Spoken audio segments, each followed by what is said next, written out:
Add a new dimension to the world around you. Listen, learn, and find out why. We love Hakka.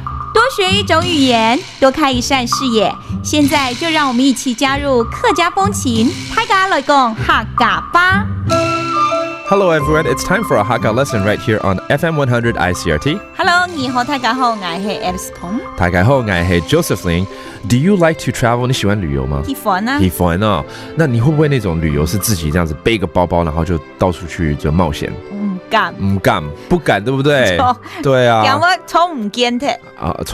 就是不见的。Oh, yeah. See, Alice here is actually a classic example because in Taiwan, a lot of people are not too familiar with backpacking, but it's something that I think a lot of Western cultures and people in Western culture have done for years. 其实很多人哦，你应该有听过嘛，所谓的背包客，对不对？八包行。八包行。你要8包哦，你要带8包那么多啊？8包啊。对啊，8包啊，不是啊？该8包。哦，这是8包哦，背包就是8包。So that would be a backpacker. So that's why here in Taiwan, the Hakka Affairs is trying to bring this culture to a younger generation. 其实这种习惯都要从小就要培养起来了。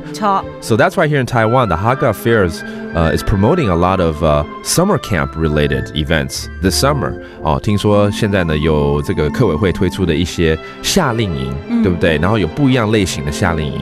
有像客家的暑假体验营，更听不懂了是什么？体验营啊。哦，体验营。那暑假是暑假、暑期啊。哦 ，OK， 暑期的一些体验营。OK， 比如说有什么呢？像7月份的屏东的竹田乡有4个客家中，它有一些活动，有关客家的活动，比如走在一起上茶。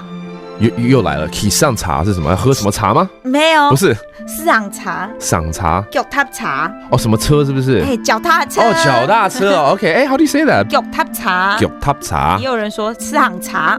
赤行茶。自行车去嘎 key 嘛。哦 ，that's right. Okay, there's two ways of saying in the Chinese as well. 有脚踏车，也有自行车嘛。OK， 然后听说呢，他们还有很多这个跟亲子活动的夏令营也有。So there's a lot of choices for you, and so the whole point right here is to develop an adventurous sense at a very young age, and hopefully you can find something interesting for your kid or for yourself.